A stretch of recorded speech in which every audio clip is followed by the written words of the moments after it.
जय भीम नमो बुद्धाय। थंबनेल में तो आपने देख ही लिया होगा कि ये जो ऑडियो बुक है वो है किसान का कोड़ा की। इस पुस्तक के रचनाकार ज्योतिबा फूले का जन्म सतारा जिले में 11 अप्रैल 1827 को हुआ और इनका परिनिर्वाण 27 नवंबर 1890 को महाराष्ट्र के पूना जिले में हुआ था। फूले जी के परिनिर्वाण के लगभग 4.5 माह पश्चात डॉक्टर अम्बेडकर का जन्म हुआ। कैसा विचित्र संयोग है कि एक महापुरुष के जाते ही दूसरे युग पुरुष ने उनका स्थान ले लिया। बाबा साहेब के पूर्वज भी सतारा के ही रहने वाले थे। सतारा नगर नगर ना होकर महापुरुषों की खान हो गया। धन्य है सतारा नगरी। ज्योतिबा फूले जीवन भर दलित पिछड़ों को जगाते रहे। शिक्षा के सूत्र द्वारा उन्हें संगठित करने का युगांतकारी कार्य करते रहे। किसी भी दलित पतित अथवा मजदूर को दुखी देखते तो उनका दिल पिघल जाता और वे उसकी मदद करने के लिए दौड़ पड़ते। उन्होंने पद दलित समाज में क्रांति पैदा करने के लिए कई ग्रंथों की रचना भी की। उनकी प्रसिद्ध पुस्तकें हैं ब्राह्मणचे कसब, गुलामगिरी, शेतकर यात्रा असूड आदि। उनकी प्रसिद्धि मराठी रचना किसान का कोड़ा बहुत महत्वपूर्ण रचना है। इस ग्रंथ का मराठी भाषा से हिंदी अनुवाद अम्बेडकरी फुले जगत के प्रसिद्ध साहित्यकार एवं सिद्धहस्त अनुवादक माननीय डॉक्टर संजय गजभिये ने निस्वार्थ भावना के साथ किया है। यह अनुवाद इतना जीवंत एवं सहज बन पड़ा है जिसे पढ़कर लगता ही नहीं कि इस पुस्तक की सामग्री अनुदित है। इस पुस्तक के संपादन में प्रिय रविशंकर का सहकार भी काफी सराहनीय रहा। मैं इन दोनों विद्वानों के प्रति हार्दिक धन्यवाद प्रस्तुत करता हूँ और आशा करता हूँ कि ये विद्वानदय भविष्य में भी अपनी प्रतिभा का पराग इसी प्रकार बिखेरते रहें। भवतु सब्ब मंगलम। शांति स्वरूप बौद्ध। किसी भी प्रदेश के विकास में उस प्रदेश के किसान और मजदूर की अहम भूमिका होती है। किसान यदि अनाज की पैदावार ना करे, गाय भैंसों का लालन पालन करके दूध का उत्पादन ना करे तो देश की जनता भूखों मर जाएगी। खेती पर आधारित उद्योगों को कच्चे माल की आपूर्ति ना हो पाई तो कारखाने किसी काम के ना रहेंगे। मानव पर तो क्या, खेती पर निर्भर पशु भी चारे और खली के अभाव में दम तोड़ने लगेंगे। उसी प्रकार जिन बड़े बड़े भवनों और बहुमंजिला इमारतों में बैठकर सरकार अपना शासन और प्रशासन चलाती है, बंगलों और इमारतों में जो लोग ऐशो आराम का जीवन बसर करते हैं, इन सभी उपभोग का निर्माण मजदूरों के श्रम के बिना संभव नहीं है, चाहे फिर दुनिया कितनी भी तरक्की कर ले। विकसित जगत में फर्क इतना ही होगा कि अकुशल मजदूरों की जगह कुशल मजदूर काम करेंगे। श्रम तो अंततः मजदूरों को ही करना है। मजदूर यदि सड़क बनाने में अपना श्रम ना लगाएं तो सड़क का निर्माण नहीं हो सकता। यदि सुलभ सड़क का निर्माण नहीं हुआ तो मार्ग परिवहन सफलतापूर्वक काम नहीं कर पाएगा। विकास की रफ्तार एकदम मंद पड़ जाएगी। मजदूर यदि रेल लाइन बिछाने और उसके रख रखाव में अपना श्रम ना लगाएं तो रेलगाड़ी नहीं दौड़ पाएगी। हर रोज करोड़ों लोगों को ढोने वाली रेल व्यवस्था के चरमरा जाने से इसका बड़ा गंभीर परिणाम होगा। मजदूर यदि साफ सफाई का काम करना बंद कर दे तो जगह जगह पर कूड़े करकट का ढेर लग जाएगा, जिससे वातावरण प्रदूषित होगा और लोगों के स्वास्थ्य पर इसका अत्यंत गंभीर परिणाम होगा। जनता किसी महामारी की चपेट में आ जाएगी। यह बताने के लिए इतना ही पर्याप्त है कि किसान और मजदूरों के अभाव में दुनिया थम सी जाएगी। अर्थात देश और दुनिया को गतिमान बनाए रखने में किसानों और मजदूरों की अहम भूमिका होती है। देश और दुनिया को गतिमान रखने वाले इन महत्वपूर्ण घटक को भारत में जो सम्मान मिलना चाहिए था, वह आधिकारिक सम्मान केवल बौद्ध काल को छोड़कर अन्य किसी काल में नहीं मिला। आज 21वीं सदी में भी किसान और मजदूरों की यही अवस्था है जो सैकड़ों वर्षों से चली आ रही है। किसान अपनी फसल का दाम स्वयं नहीं तय कर सकता, मजदूर अपनी मजदूरी नहीं तय कर सकता। यह घटक जितना श्रम करता है उसके मुकाबले इसे जो पारिश्रमिक मिलता है वह ऊंट के मुंह में जीरे के समान है। क्रांतिवाद ज्योतिराव फूले ने 19वीं शताब्दी में किसानों और मजदूरों की इस दीनहीन अवस्था के कारणों को जाना। उन्होंने किसान की दीनहीन अवस्था के कारणों को उजागर करने तथा शूद्र किसानों के रक्षार्थ उनकी समस्या की ओर सरकार का ध्यान आकर्षित करने के लिए 1882 से 1883 में किसान का कोड़ा नाम से किताब लिखी। यह किताब 18 जुलाई 1883 को लिखकर पूरी हुई, परंतु उनके जीवित रहते यह किताब प्रकाशित नहीं हो पाई। इस किताब के भाग जैसे जैसे लिखकर पूर्ण होते जाते, वैसे वैसे क्रांतिबा फूले पूर्ण हो चुके अध्यायों का जाहीन वाचन करते थे।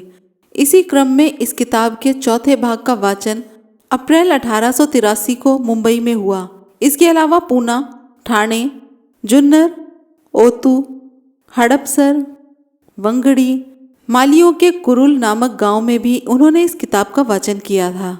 बड़ौदा के महाराज सयाजी राव गायकवाड़ के समक्ष जब क्रांतिबा फूले ने इस किताब का वाचन किया तो महाराजा गायकवाड़ ने इसे बड़े ध्यान से सुना और क्रांतिबा फूले को सम्मानित किया। फूले जी ने इस किताब की हस्तलिखित एक एक प्रति तत्कालीन भारत के गवर्नर जनरल तथा मुंबई के गवर्नर जनरल को भी भेज दी थी।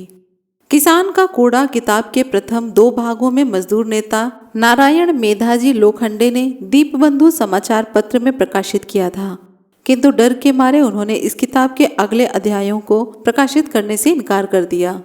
क्रांतिबा फूले ने नारायण मेधाजी लोखंडे के इस व्यवहार को डरपोक छापने वाले डरपोक प्रकाशक कहा है। क्रांतिबा फूले ने किसान का कूड़ा किताब की जो हस्तलिखित प्रति तत्कालीन भारत के governor general sir Frederick Hamilton को कलकत्ता भिजवाई थी। यहाँ से जाते समय इस किताब के महत्व को समझते हुए ब्रिटिशों ने इस किताब की प्रति कलकत्ता के राष्ट्रीय ग्रंथालय में सुरक्षित रखी थी। महान चरित्रकार धनंजय कीर और एस.जी. मालशे ने कलकत्ता के राष्ट्रीय ग्रंथालय में किसान का कूड़ा किताब की माइक्रोफिल्म प्राप्त करके 1967 में सर्वप्रथम इसे प्रकाशित किया। इस प्रकार क्रांतिबा फूले द्वारा इस किताब को लिखने के 85 वर्षों बाद किसानों को कृषि गाथा के रूप में किसान का कूड़ा नामक किताब पाठकों तक पहुंच पाई। हमें धनंजय कीर तथा एस.जी. मालशे का आभारी होना चाहिए कि इनके प्रयत्न के कारण ही यह किताब काल के गाल के सामने से बच पाई। शूद्र किसानों की दुर्दशा का मूल कारण अविद्या को बताते हुए क्रांतिबा फूले ने इस किताब की शुरुआत की है। यह सच है कि जब तक इस देश में मौर्यों का शासन रहा, सभी जाति के लोगों को समान अधिकार देकर अपनत्व का व्यवहार किया गया, किंतु मौर्य काल में स्वार्थ की खातिर बौद्ध भिक्षु बनकर शिक्षा हासिल करने के बाद भिक्षु देश छोड़कर चले जाने वाले पातंजलि के कहने पर उनके शिष्य पुष्यमित्र शुंग नामक शुंग वंशीय ब्राह्मण ने ईसा पूर्व 187 में अंतिम मौर्य सम्राट वृद्धरथ का खून किया और स्वयं गद्दी पर बैठकर शुंग शासन स्थापित किया। शुंग शासन की स्थापना के साथ ही 2 वर्ष के भीतर सुमति भार्गव के द्वारा मनुस्मृति रूपी संविधान का निर्माण किया गया था तथा इसके गढ़े गए विधानों के द्वारा शुंग शासन चलाने लगा। आगे चलकर इसे ब्राह्मणी धर्म ने मान्यता प्रदान की और सारे देश में इसे लागू किया गया। मौर्य वंश में जो शूद्र कभी कभी शासन प्रशासन संभालते थे, उन्हें चौथे वर्ण में डालकर उनके सारे अधिकार छीन लिए गए। उनकी शिक्षा पर पाबंदी लगाकर उन्हें शिक्षा से वंचित कर दिया गया। शिक्षा के अभाव में शूद्र किसान मजदूरों की पीढ़ी दर पीढ़ी विचार शक्ति नष्ट होने लगी। वे केवल शारीरिक रूप से ही नहीं बल्कि मानसिक तौर पर भी गुलाम बन गए। इसलिए बाबा साहेब अम्बेडकर ने अपने राजनीतिक गुरु क्रांतिबा फूले के कार्य को आगे बढ़ाते हुए घोषणा की थी, गुलामों को यह एहसास करा दो कि वे गुलाम हैं। जब इन्हें पता चलेगा कि वे गुलाम हैं तो वे स्वयं ही अपनी गुलामी के खिलाफ बगावत कर उठेंगे। इस किताब में क्रांतिबा फूले ने किसान की दरिद्रता के कारणों के साथ साथ इनकी खुशहाली के लिए किसानों और सरकार को अपने सुझाव भी पेश किए हैं। यह बड़े खेद के साथ कहना पड़ता है कि जिस राज्य में क्रांतिबा फूले, छत्रपति शाहू जी महाराज तथा बाबा साहेब डॉक्टर अंबेडकर का जन्म हुआ, जिन्होंने दबाए और कुचले दलित, शूद्र और किसान मजदूरों के कल्याणार्थ आजीवन कार्य किया, इनके मात्र राज्य महाराष्ट्र में देश के सर्वाधिक किसान खुदकुशी कर रहे हैं। क्रांतिबा फूले द्वारा किसानों की समस्या पर लिखी गई इस किताब को लिखने के 127 वर्ष बाद भी हम उनके द्वारा सुझाए गए विचार दलित, शूद्र, किसान और मजदूरों तक ना पहुंचा पाए तथा सरकार भी किसानों की समस्या का मूल कारण और उनकी खुशहाली के उपाय लिखित रूप में विद्यमान होने के बाद भी उस पर अमल नहीं कर सकी। मैं समझता हूँ यह क्रांतिबा फूले का बहुत बड़ा अपमान है। इस किताब को जुल्म करने तथा जुल्म सहने वाले सभी लोगों को पढ़ना चाहिए। जुल्म करने वालों को इस किताब के पढ़ने से समझ में आ जाएगा कि वे अपने ही समान रक्त मांस के मानव के साथ कितनी अमानवीयता के साथ बर्ताव करते हैं तथा जुल्म सहने वालों को भी पता चल जाएगा कि वास्तव में वे गुलाम हैं। हमारे विश्वविद्यालय विदेशी समाज विज्ञानियों के विचार और सिद्धांतों को समाज विज्ञान के पाठ्यक्रम में शामिल करके उनको सर आंखों पर बिठाते हैं, किंतु हमारे महान समाज सेवकों ने जो महान विचार और सिद्धांत दिए हैं उन्हें पाठ्यक्रम में शामिल नहीं किया जाता। ऐसा करके हम अपने ही विद्यार्थी, अपने ही नागरिकों को अपने समाज सेवकों के विचार और सिद्धांत को जानने से वंचित कर देते हैं। विदेशी समाज विज्ञानियों के विचार जानने से देश की समस्या नहीं सुलझ सकती, उनके विचार समस्या सुलझाने में सहायक भर हो सकते हैं। इसके विपरीत हमारे समाज सेवकों ने जो विचार और सिद्धांत दिए हैं वो यहाँ की परिस्थिति का प्रत्यक्ष अनुभव करके चिंतन मनन के पश्चात विचार और सिद्धांत बतलाए हैं। इसलिए ऐसे समाज सेवकों के विचार और सिद्धांत सामाजिक समस्या को सुलझाने में इतने प्रभावी हो सकते हैं। अतः विश्वविद्यालयों को चाहिए कि ऐसे मानवतावादी समाज सेवकों के विचार और सिद्धांतों को पाठ्यक्रम में शामिल करके विद्यार्थियों के माध्यम से भारतीय समाज तक इनके विचार पहुंचाएं। सम्यक प्रकाशन के संस्थापक, विश्व प्रसिद्ध चित्रकार, 100 से भी अधिक किताबों के लेखक, प्रशासक, प्रकाशक, कुशल संगठक, उत्कृष्ट संपादक, बौद्धाचार्य आदरणीय शांति स्वरूप बौद्ध जी की जितनी प्रशंसा की जाए कम ही है। भारत ही नहीं, विश्व के कई भागों में आदरणीय शांति स्वरूप बौद्ध जी ने किताबों, चित्रों और व्याख्यानों के माध्यम से बुद्ध, फूले, आम्बेडकरी विचारों को पहुंचाकर हमारे महामानवों ने जो वैचारिक क्रांति का बीज रोपित किया था उसे पल्लवित करने का काम किया है। उम्र के इस पड़ाव में भी बिना रुके, बिना थके उनका यह कार्य निरंतर जारी रहा। मैं विश्वास के साथ कह सकता हूँ कि इनका यह कार्य अंतिम समय तक जारी रहेगा। अभी हाल ही में उन्होंने बाबा साहेब अम्बेडकर द्वारा रचित भगवान बुद्ध और उनका धम्म की 808 पृष्ठ की जो A4 आकार की रंगीन चित्रमय धम्म ग्रंथ प्रकाशित किया है। इस प्रकार का कार्य बाबा साहेब अम्बेडकर के जाने के 54 वर्षों तक कभी नहीं हुआ था। महाराष्ट्र के प्रसिद्ध कवि काल कथित वामन दादा कर्डन ने अपने गीत में कहा है, ये भीम यदि तेरे विचारों के केवल 5 व्यक्ति होते तो इस समाज की अवस्था और ही कुछ होती। सच में यदि आदरणीय शांति स्वरूप बौद्ध के समान कार्य करने वाले निस्वार्थ कार्यकर्ता इस समाज को कुछ और मिल जाएं, तो इस समाज का चित्र बदलने में तनिक भी देर नहीं लगेगी, जिसकी नींव बाबा साहेब अम्बेडकर ने रखी थी। महान व्यक्ति वह होता है जो अपने वैचारिक विरासत को संभालने और उसे आगे बढ़ाने के लिए वैसे ही वारिस छोड़ जाता है। अम्बेडकरी मिशन का यह मानवतावादी कारवां आगे निरंतर चलाने के लिए आदरणीय शांति स्वरूप बौद्ध अगली पीढ़ी चलाने के लिए वारिस के रूप में कई नवोदित लेखकों को अवसर प्रदान करके समाज को आगे ले जाने वाली अगली पीढ़ी का निर्माण कर रहे हैं, जबकि समाज के कई बड़े लोग युवकों को यह अवसर प्रदान करना नहीं चाहते, क्योंकि उन्हें लगता है कि युवकों को अवसर प्रदान किया गया तो उनका महत्व कम हो जाएगा। आदरणीय शांति स्वरूप बौद्ध जी ने इस किताब के अनुवाद का कार्य सौंपकर मुझ पर बहुत बड़ी जिम्मेदारी डाली है। मैं समझता हूँ उन्होंने ऐसा करके मेरी परीक्षा ली है। मैं इस परीक्षा में कितना सफल रहा यह तो पाठक वर्ग ही तय करेगा। मुझ पर सौंपी गई जिम्मेदारी के लिए मैं उनका चाहे जितना धन्यवाद अदा करूं, ऋण मानूं कम ही है। मुझ साधारण से क्लर्क के जीवन में परिवर्तन लाने वाले मेरे गुरुवर्य आदरणीय डॉक्टर प्रदीप आगलावे, विभाग प्रमुख डॉक्टर बाबा साहेब अम्बेडकर, विचारधारा स्नातकोत्तर विभाग, राष्ट्र संत तुकडोजी महाराज, नागपुर विश्वविद्यालय नागपुर का भी मैं विशेष रूप से आभारी एवं ऋणी हूँ, क्योंकि इन्होंने मुझे इस योग्य बनाया ताकि मैं समाज के कुछ काम आ पाऊँ। फड़के के संपादन में महाराष्ट्र राज्य साहित्य एवं संस्कृति मंडल द्वारा महात्मा फुले समग्र वाङ्मय नाम से प्रकाशित ग्रंथ में मराठी में उपलब्ध शेतक याचा असूड नामक किताब को किसान का कोड़ा नामक किताब के रूप में इसका हिंदी रूपांतरण किया गया। इसके संपादन का कार्य माननीय कुमार रविशंकर जी ने बखूबी निभाया, इसलिए उनका आभार व्यक्त करना मेरा कर्तव्य है। मैं उनका विशेष आभारी हूँ। उसी प्रकार किताब का शोभायुक्त आवरण बनाने के लिए शांत कला निकेतन तथा शब्दांकन के लिए संदीप आर्ट एंड ग्राफिक्स का भी आभार व्यक्त करता हूँ।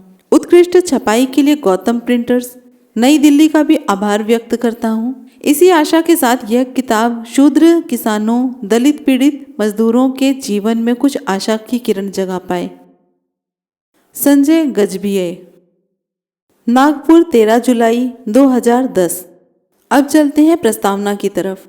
विद्या बिन मति गई, मति बिन गई नीति, नीति बिन गति गई, गति बिन संपत्ति, संपत्ति बिन शूद्र निर्बल हो गए। अर्थात सारे अनर्थों का मूल अविद्या है। शूद्र किसानों की दुर्दशा के अनेक धार्मिक व राजनीतिक कारणों में से चंद कारणों की विवेचना करने के उद्देश्य से यह रचना लिखी गई है। शूद्र किसान, बनावटी व अत्याचारी हिंदू धर्म, सरकारी विभागों में ब्राह्मणों की भरमार एवं भोगी विलासी यूरोपियन सरकारी कर्मचारियों के कारण ब्राह्मण कर्मचारियों द्वारा सताए जाते रहे। उनकी हालत आज भी कमोबेश यही है। इस पुस्तक को पढ़कर वे अपना बचाव कर सकें, इसी उद्देश्य से इस पुस्तक का नाम किसान का कोड़ा रखा गया है।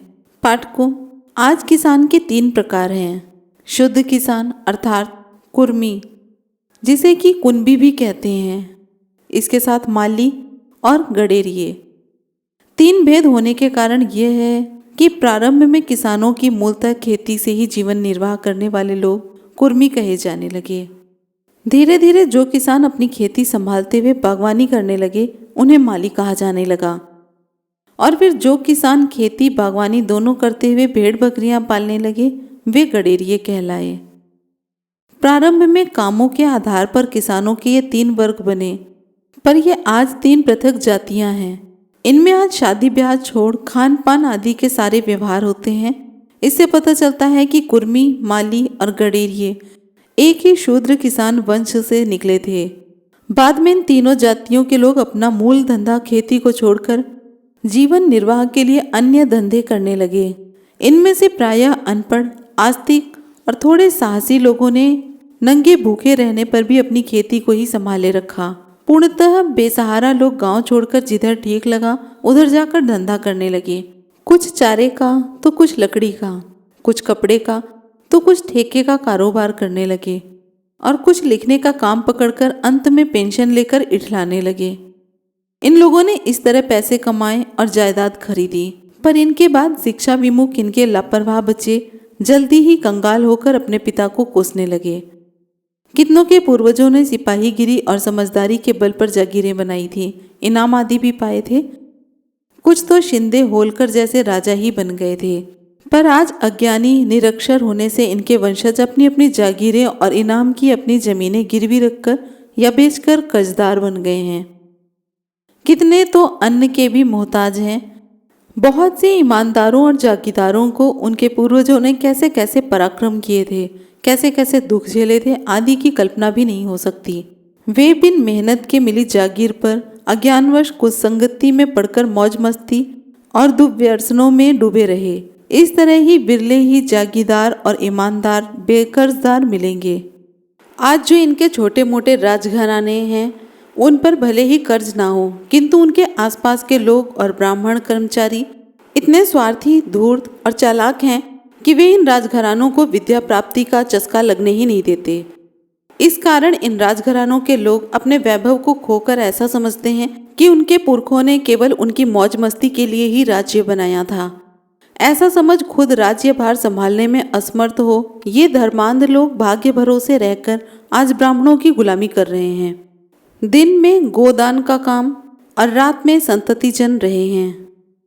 ऐसे राजघरानों के शूद्र बंधुओं का उत्थान कैसे हो, इस तरह के कल्याणकारी कार्य का विचार भी उनके मस्तिष्क में तब कैसे आएगा जब तक ब्राह्मणों मम देवतम का पागलपन उनके सिर पर सवार रहेगा। ऐसे सुविचारों के लिए सर फोड़ना बेकार है। बावजूद इसके कोई उनके उत्थान के लिए आगे आए तो भी बचपन में पड़े हुए ठोस संस्कारों के कारण इन्हें स्वार्थी धर्म विरुद्ध कुछ सुनना भी कैसे भाए। नेतृत्व की बागडोर संभालने वाले लोग इनके कल्याणार्थ उठे हाथ को कुचल देंगे। फिर भी कोई हिम्मती मुझे अवसर दे तो मैं सानंद अपने विचार उन तक ले जाऊंगा। ईश्वर से खौफ खाने वाले भारतीय शूद्रों की हालत अन्य देशों की तुलना में हर तरह में खराब ही नहीं बल्कि पशुओं से भी बदतर है। बेशक हाशिए पर जी रहे शूद्रों दलितों की वर्तमान बदहाली पर लिखी गई यह किताब उनके जीवन पर आधारित अंग्रेजी, संस्कृत और प्राकृत ग्रंथों की सहायता के बिना नहीं लिखी जा सकती थी। अल्पज्ञ होने पर भी मैंने जो भी खोजपूर्ण बातें इस रचना में लिखी हैं, विद्वान विवेकी पाठकगण मेरी त्रुटियों के लिए मुझे माफ करते हुए उन्हें ग्रहण करेंगे, ऐसी मेरी उनसे विनम्र प्रार्थना है। और यदि उन्हें विषय से संबंधित कोई भी भाग प्रतिकूल या गलत लगे अथवा पुस्तक की प्रभावोत्पादकता की वृद्धि के लिए उन्हें कोई राय, आधार ग्रंथ आदि संबंधी देनी हो तो वे समाचार पत्रों के माध्यम से ऐसा करें। उनकी रायों के लिए उन्हें आभार प्रकट कर अगले संस्करण में उनके सुझावों पर मैं जरूर गौर करूंगा। श्रीमंत सरकार गायकवाड़, सेनापति शमशेर बहादुर सयाजी राव महाराज ने मेरे बड़ौदा जाने पर सरकारी कामों से वक्त निकाल पूरे उत्साह व स्नेह भाव से इस पुस्तक को मुझसे पढ़वाकर बड़े गौर से सुना और उदार भाव से उन्होंने मेरी आर्थिक मदद की। साथ ही साथ मेरा यथासंभव आदर सत्कार भी किया। इसके लिए मैं उनका खास तौर से ऋणी हूँ। पूना, बम्बई, ठाणे, जुन्नर, ओतुर, हड़पसर, वंगली, मालका कुरुल आदि स्थानों के कितने ही भद्र शूद्रों को मैंने इस रचना के अंशों को पढ़कर सुनाया और पुस्तक की बातें सत्य और प्रामाणिक हैं ऐसे लिखे हुए उनके हस्ताक्षरित पत्रों को पाया। आज हमने जो भी बात की है वो प्रकाशकीय, अनुवादकीय और प्रस्तावना से की है। अगले भाग में लेकर आएंगे किसानों को अनपढ़ रखने की साजिश के बारे में। वीडियो अच्छी लगी हो तो लाइक, कमेंट, शेयर जरूर करें और हमारे साथ इसी तरह बने रहने के लिए चैनल को सब्सक्राइब जरूर करें। जय भीम, नमो बुद्धाय।